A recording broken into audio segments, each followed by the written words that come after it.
So we're now on the top of Memches Amud Beis, having begun the Mishnah of Li'olam. We'll try to focus on that word Li'olam, what it's coming to add.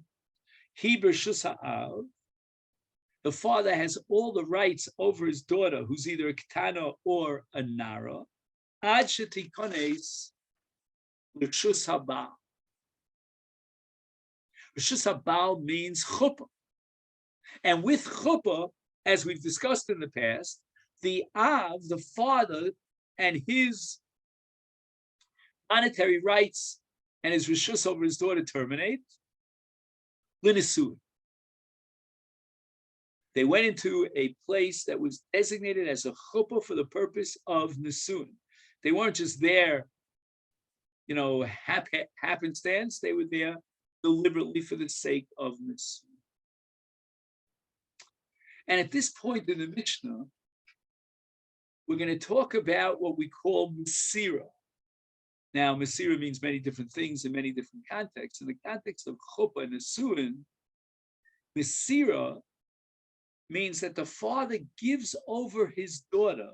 She hasn't yet entered into the Chuppah, and yet that Masira is like Nesuin. Again, to what extent it's like Nesuin, we're going to have many different shittas in the Gemara, going from one minimum to the maximum. What are the cases of Masira? Number one, Masar ha'av l'shluchei ha'ba'al. As the Baal sends an entourage of messengers representing him to receive the Kala. Harehi b'rshus ha'ba'al. She's already nesua. Why? Because it was a Maisa Masira.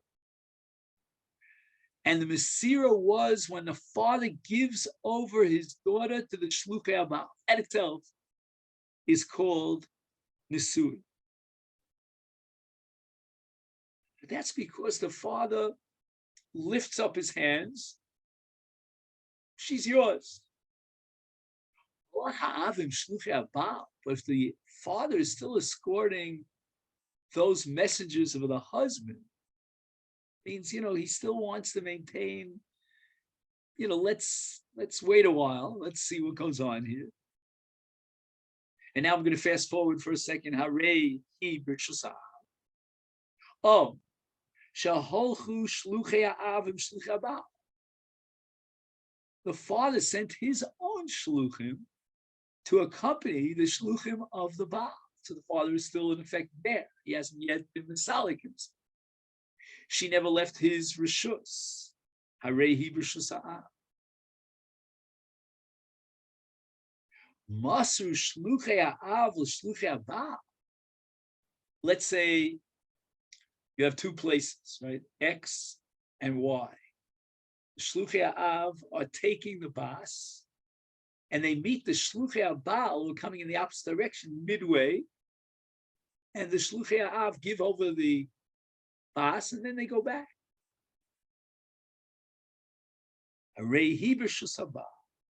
As soon as the shluchei ha'av give over the girl to shluchei ha'ba'al, she's already b'rshus ha'ba'al. You don't have to wait for chuppah. She's already on a suit. In fact, the Gemara, my li'olam. Why did the Mishnah add the word li'olam? Now here we're going to get into a discussion that touches on an overlap of two different halachic principles with regard to the suit. One is called Higi Azman. In other words, from Erison, they set the time 12 months later. And with that moment of time, it's as if she becomes a Nesua. And that overlaps with the question of Truma. Her father is Israel. Her future husband, right now she's an Arusa, is a Kohen. And that boundary line, which is called Nesuin, once it is traversed, she can eat Truma.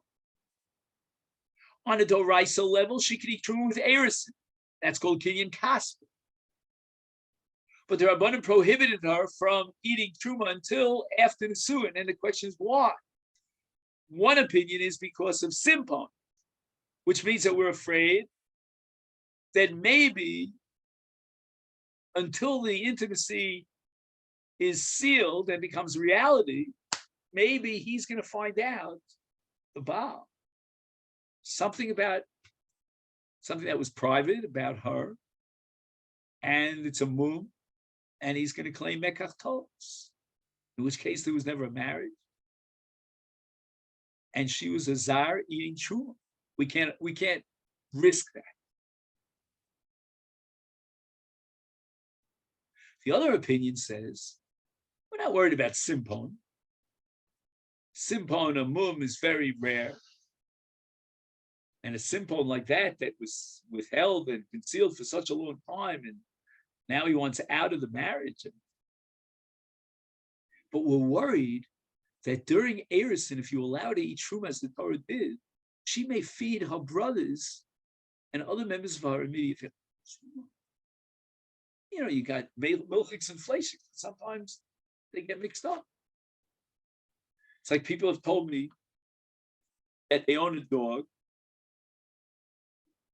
and they have to be very careful because once you take out the meat for the dog from its package, sometimes you might mistakenly think that that's kosher meat.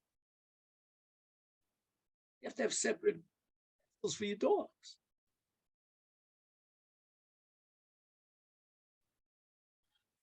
We're afraid that if we allow her to eat truma and she's still the base of via because it's the only Erusin without Nisuin, she might feed truma to the members of her family who are not Kohen. So here we have a question about the case of Higias Man. The time period has already elapsed. Can she eat truma? And on this we have a Mishnah Rishona and a Mishnah Achrona. There were two Mishnayos, and they debated this very issue. This was the issue that was controversial, and there was a Bezdin during the Doros Rishonim, the Ketuvim, and there was a Bezdin during the Doros Achronim, that's called the Mishnah Achrona. And this is all recorded in the Mishnayos on Daf Nun Zayin. I can't even quote that to you verbatim because it's not in this volume of the Masechet, it's in the next volume, which is on order for me. Anyway, so the word li'olam is lafuke Mishnah Rishona. This now the Gemara quotes the Mishnah Rishona. Higias man v'lo nisu ochlos mishalo the ochlos pitru. If he dilly-dallied, the husband, and it was time for him to take her into the chuppah, and he didn't do so, she starts eating his nechasim, meaning his mizonos. The fact that he dilly-dallied does not exempt him from his marital obligation in the context of Nisuin to support his wife. But not only that, she can eat truma. That's the Mishnah Rishon.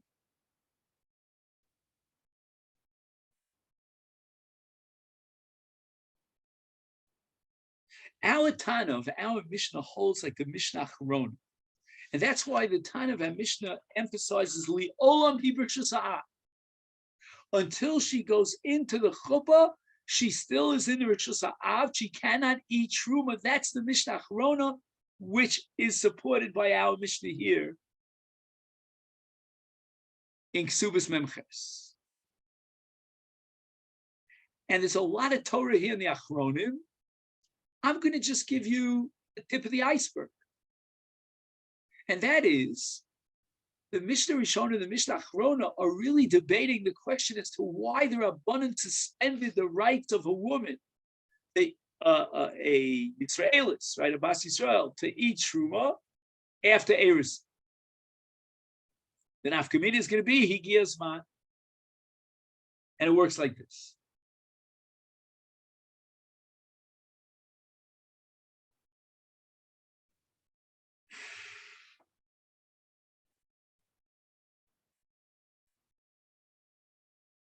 just going to read you one line here in the Masechet, which I think really sort of captures it.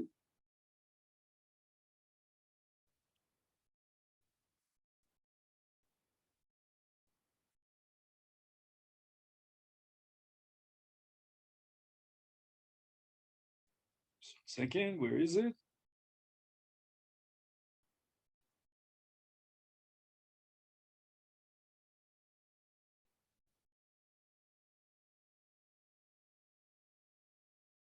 Oh, he says, Kan shelo nimsero liyad habal ki im liyad shluchav. So the Baal hasn't really taken her into his rishus. She went into the rishus of his shluchim, of his messengers. Ein heim bodkim osa. They're not authorized to check her out. Have a woman take her into a private room and see if she has any concealed mumim. And even though Minat Torah, she has a din of an Asua, and she can eat Truma, but nevertheless, we still have to be Chochesh, then maybe he'll find a Simpon, he'll find a mum.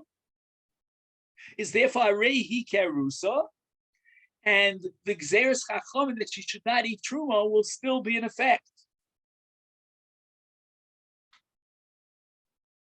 However, we have another Shita, according to which the Gzeres Chachamim is Bishum Sheyesh Chashash Shema Mitoch Shetochal B'Truma.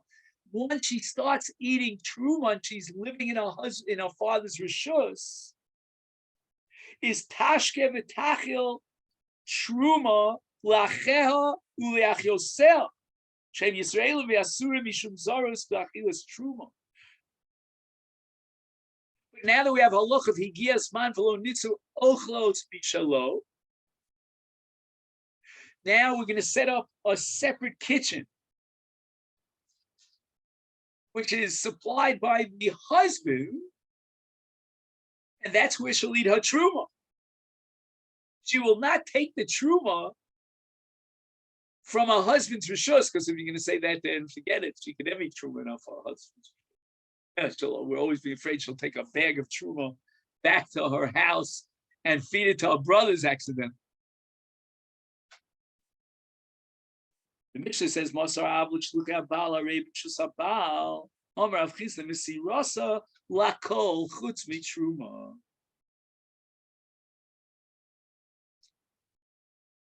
So this statement of Rav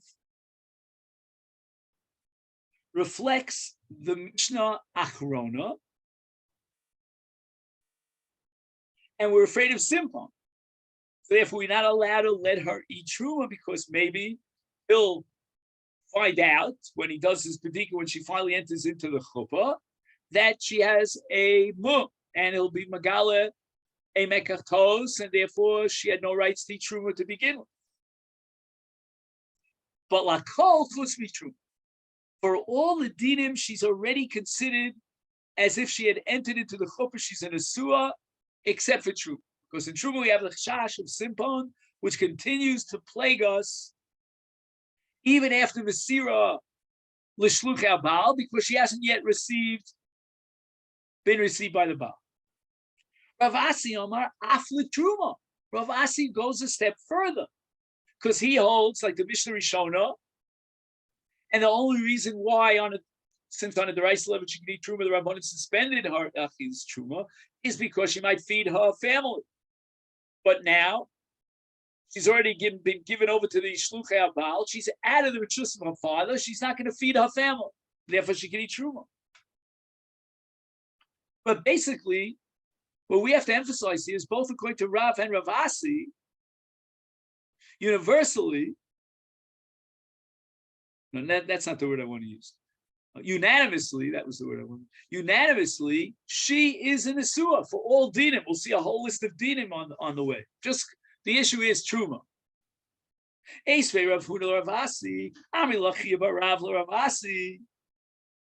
have in our Mishnah Liolam, Hebrew Shus Ha'av, Achetikanes, Lechupa.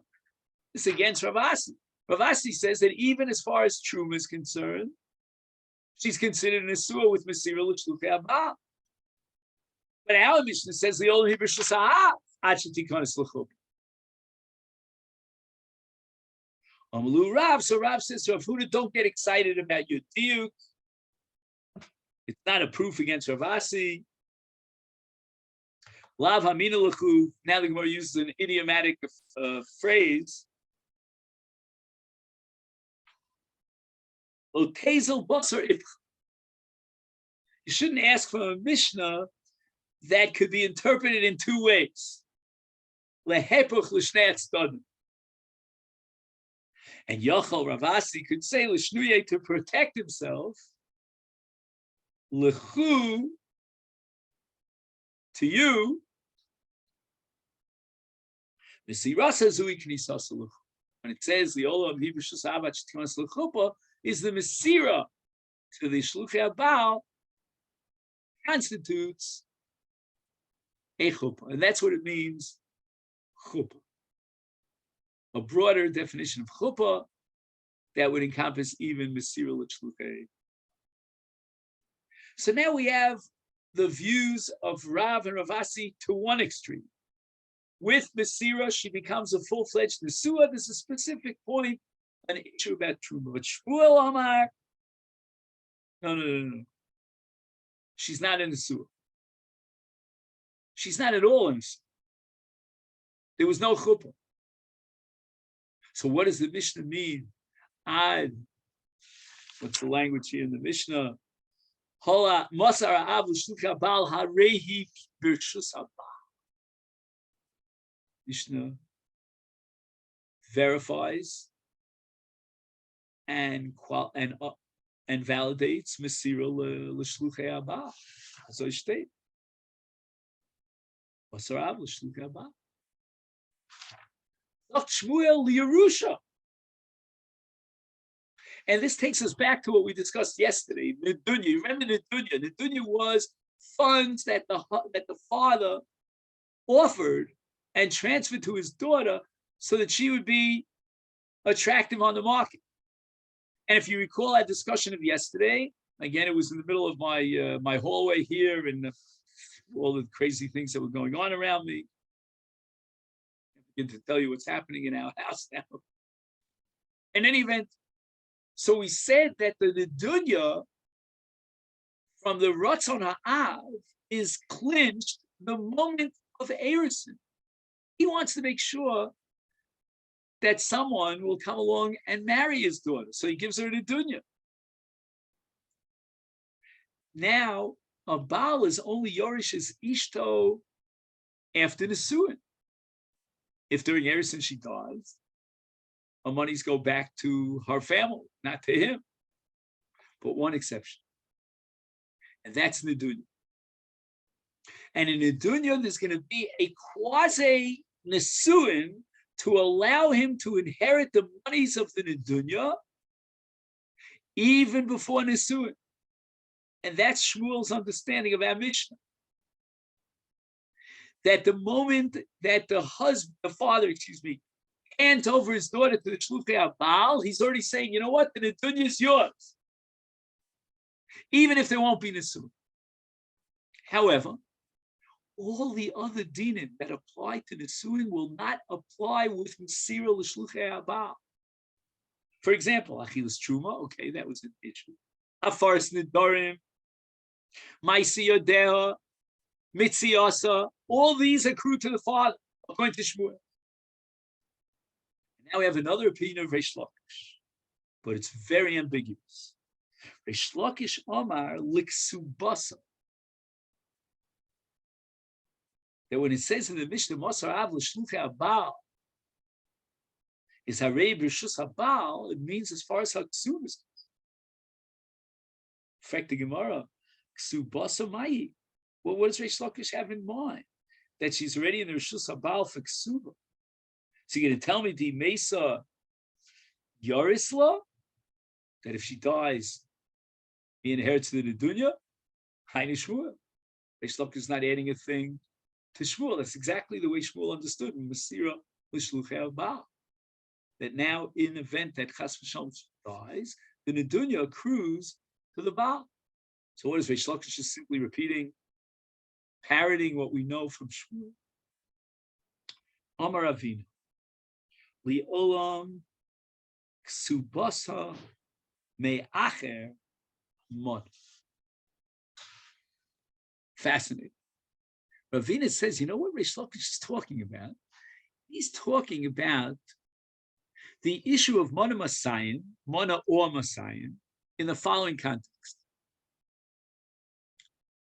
Let's talk about Rachel. Rachel's father gave Rachel over to the Shluchei Abba. And now Nebuch the Baal dies. And she gets married. What ksuba does she get from the second husband?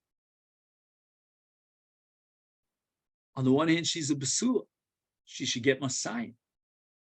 But on the other hand, there was already a quasi nisua, and a woman who enters into the chuppah, even if they never consummated the marriage, and her husband died after the chuppah before Be'ilah, that's called nichnas al chuppah lo nivala, he gets only a ksuba mana when she marries the second guy. The Rashba explains she already lost the chen of a basul, because she was already married once before. She'll only get 100.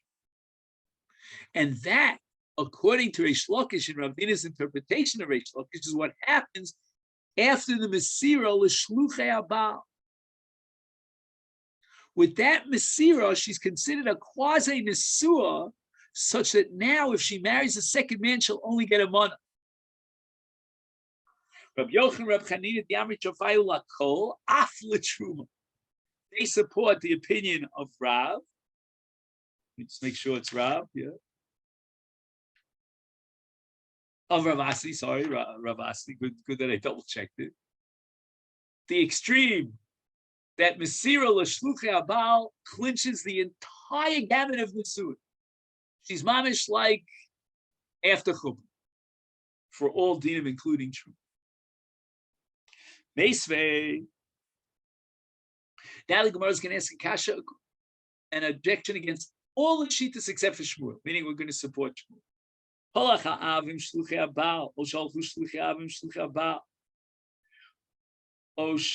Okay, so those are the two sort of straightforward cases in which the father is accompanying the entourage, or his shluchim are accompanying the entourage. And therefore, there's no nisun. Now we have a third case.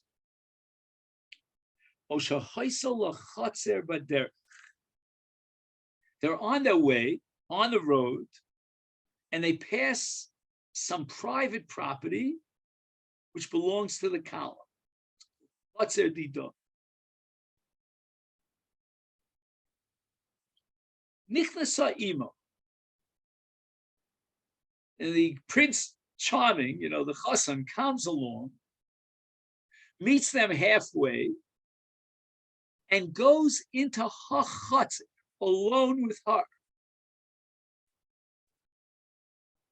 Should raise eyebrows. And the Brisa says it depends why they're doing this. Two possibilities. One possibility is lulin. I don't know. It sounds a little bit criminal, a little fishy to me. But anyway, they're resting together over there. But it was not l'shem nesuin. Is afal pishek subasa, the base baila, all the monies that her father gave to her for marriage, meaning the dunya, are in the husband's house. Already they were given over. They're not his. They've been deposited there in his rishus on a temporary basis. And therefore, Mesa Avia Yarsha. If she dies, her father will get back his Nidunya. Why? Because there was no Mesira L'Chuppah. And when they went into the Chatzer Dita, it was Lolu. It wasn't L'Shem Nisuin, so there's no Chuppah. And the father or his shluchim accompanied the escort. Therefore, he, the Baal, has not yet acquired ownership over the Nedunya, and if she dies, the Nedunya reverts back to the father. However, now the Brisa could. The father is out of the picture, he goes back home. The go back home. Oh,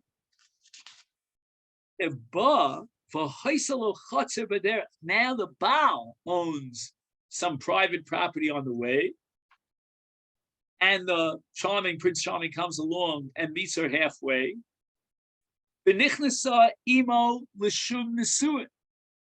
And they enter into this Chatzer Dideh for the purpose of Nisuin. Even if the Nedunya is still in the possession of the father, nevertheless, if she dies, he, the Baal, will inherit the Nedunya, because this is after Chuppah. And the Brisa qualifies. This only applies to the Yerushasa. As far as his rights over the Nedunya, in event that she dies, it depends whether they were Nichnasu Lolun or Nichnasu L'Shem Nisuin.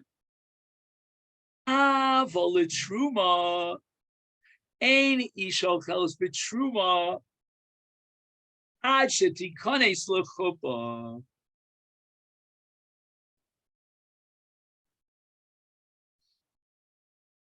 And the Brisa seems to be maintaining the position that this is not real chuppah. This is only chuppah, as Shmuel would have it, with regard to the Yerusha if she dies of the Nedunya, and even if it's in Bershus Ha'ah. Tuvta de Kulu Tuvta. Now, the word Kulu is a little bit misleading. I checked this out in both Masechet and in the Schottenstein, which is in the Shul here. And they both said that it means Tuvta de Kulu HaCholkim al Shmuel Tuvta. You have to add those two words, HaCholkim al Shmuel. Wait a minute. Before you use this Brisa and start slugging up all the Amoraim that we had, the great holy Amoraim, can we maintain the integrity of the Brisa? Does the Brisa itself make sense? Hagufa kasha. There seems to be a contradiction between the Reish and the Sefer inherent in this Brisa. Amrit. Now this Rabbosai is called Diyukim Hasosrin, which is a very important methodological principle in all of Shas. The Reisha gives you one impression with one extreme. The Sefer gives you the opposite halacha in the other extreme, and the law of the excluded middle, that's where there's going to be a tug of war between a steer between the Reisha and the Sefer.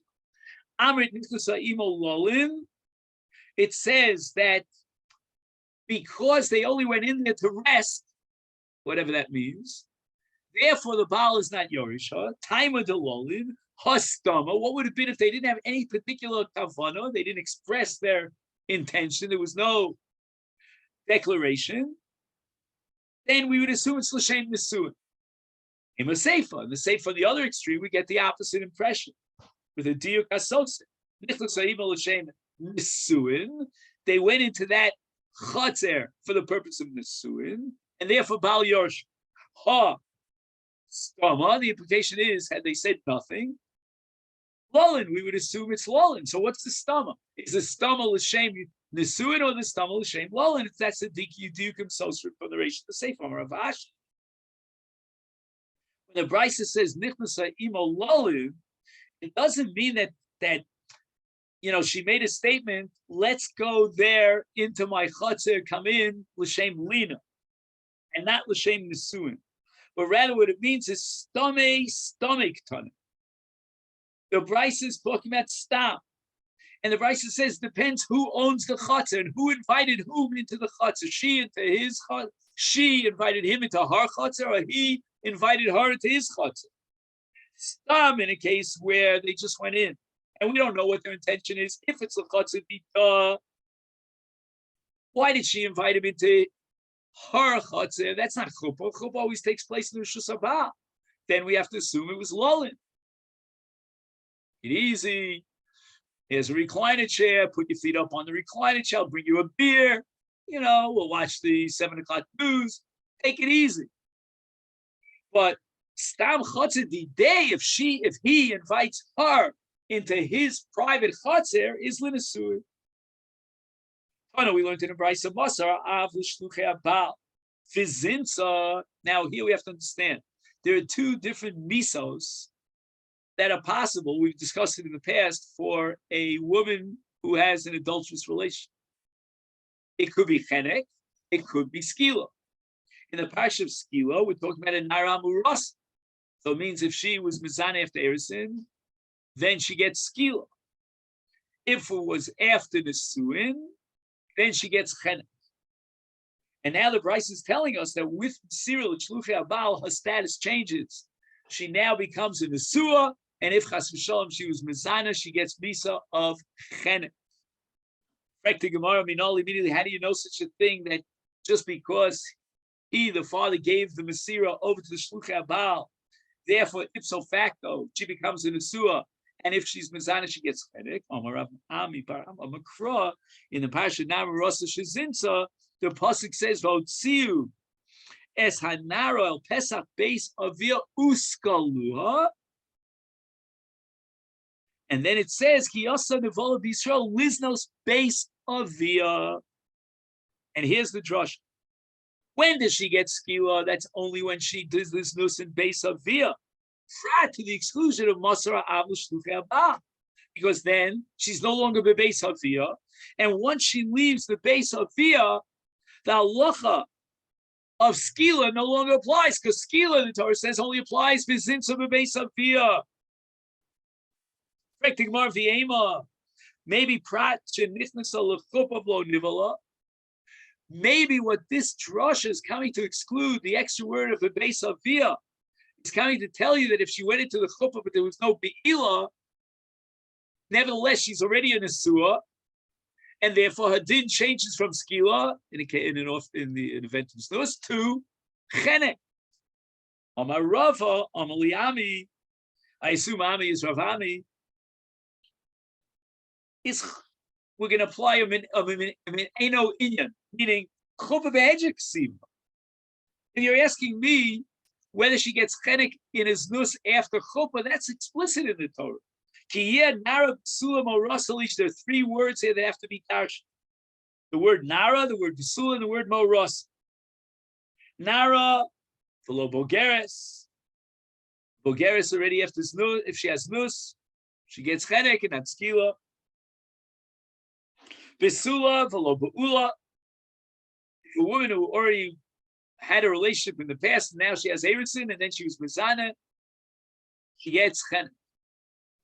And Morasa below Nesua.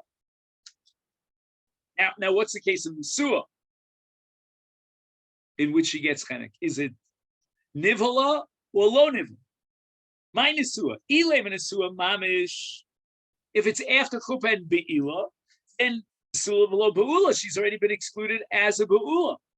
Elalav, we have no choice but to assume that it's nichnas ol chuppah lo nivala, and yet she gets the mis of chenek even though lo nivala. So therefore, when the Torah adds the extra words, I'm just going to read this to you. Arei b'chenek af sheinu be'ula, kevan she nesua. The kevan shemi'atnu nichnaso lechuppah. And behechek. Now we get back to Beis Avia. Beis Avia is going to teach me that nimsara masra avia l'shluchei abal misasa b'chenek v'lo b'skila. And just to finish it up here on the top of Memtes, the Ema Heicha da Hajja lebeinasa Hajja lebilsa kamayis. This is an introduction to the next sugya. What's the status of a woman who is given over to the Shluchei Abal, and then she decides she wants to go back to her father? She makes an about face, reverses her direction, and goes back to the rishus of the father. That means that we kind of retroactively null and void the status of an asur that was generated by nichnas by masar av l'shluchei haba. When she decides, I'm out of here, I'm going back to my father's house. That's the sugya. B'li neder here on the top of Memtes Amud Aleph for tomorrow.